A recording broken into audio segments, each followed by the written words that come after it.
Your application is waiting unnecessarily for independent data fetches. Sequential await forces serialization of input-output operations. Consider this common pattern.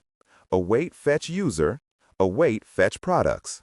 If fetching user data takes 500 milliseconds, the product fetch waits.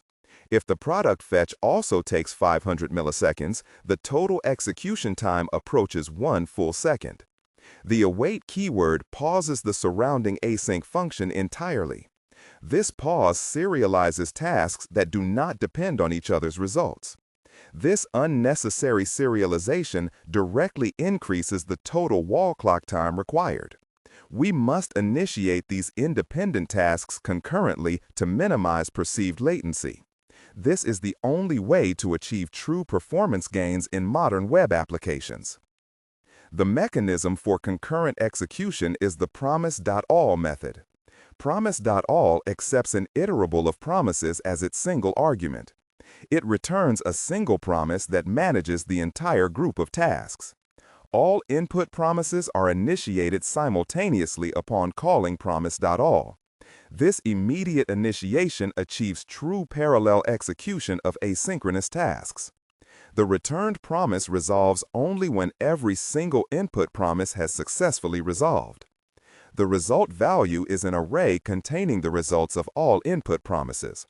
The result order strictly maintains the order of the input iterable. This ordering is preserved regardless of individual promise completion times. This pattern ensures the total execution time approximates the duration of the longest-running task. To execute two async functions in parallel, invoke them immediately without a wait. Define the promise objects like this: const p1 equals f1f, const p2 equals f2f. This crucial step initiates both asynchronous tasks concurrently.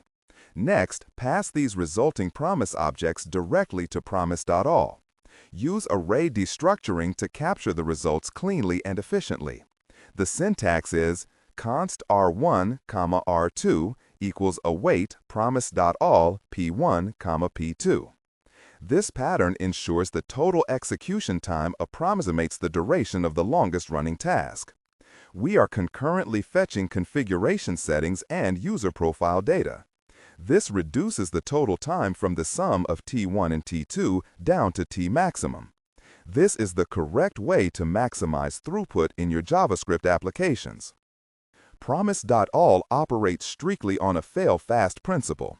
If any single promise within the input iterable rejects, the entire operation stops immediately.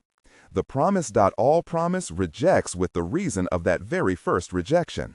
Results from all other promises are discarded, even if they resolve successfully later. You must implement robust error handling for this behavior. Wrap the await Promise.all call within a standard try-catch block. The catch block captures the failure reason from the first rejected promise.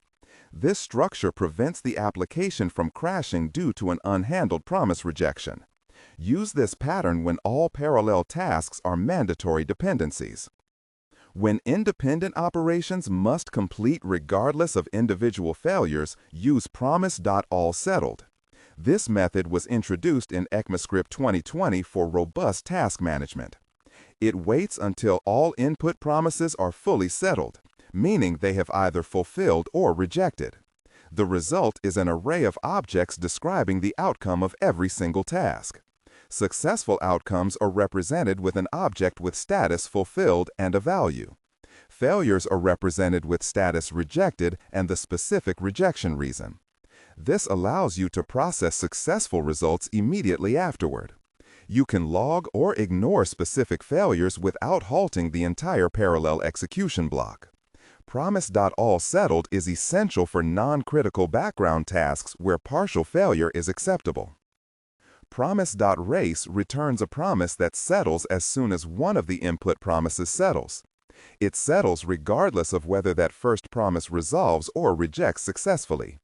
A critical application of this method is implementing network request timeouts.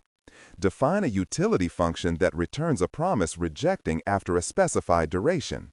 Use setTimeout inside this function to trigger the rejection mechanism. pass the original fetch promise and this new timeout promise to Promise.race. If the timeout promise settles first, the operation is aborted immediately. The race promise rejects with a specific timeout error, preventing indefinite waiting. This ensures strict time constraints are enforced on external dependencies. Promise.any resolves with the value of the first promise in the iterable that fulfills.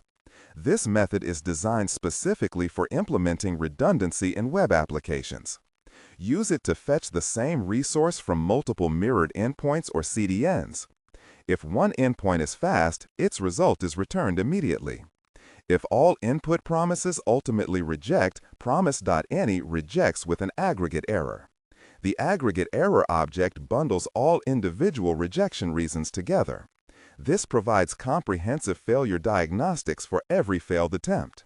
This behavior distinguishes it from Promise.race, which settles immediately upon the first settlement, even if that settlement is a rejection. Apply parallel execution to a real backend deployment scenario.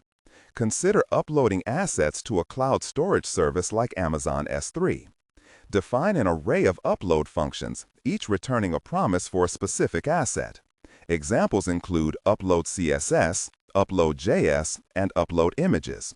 Use Promise.all for critical assets like CSS and JavaScript bundles. This ensures all mandatory files are uploaded before triggering cache invalidation. If the image upload is non-critical, switch to Promise.all.settled for those tasks. This allows the script to proceed even if a single image fails to transfer. This hybrid approach maximizes deployment speed while maintaining necessary robustness. Parallel execution minimizes perceived latency by eliminating idle time. It removes unnecessary waiting for independent input-output operations. Always quantify performance gains by profiling sequential versus parallel execution. Use the browser DevTools Network tab waterfall view for accurate measurements. Use Promise.all when all tasks are mandatory dependencies for the application state. Use Promise.all.settled for robust execution where partial failure is acceptable. Use Promise.race specifically for enforcing time constraints or selecting the fastest response.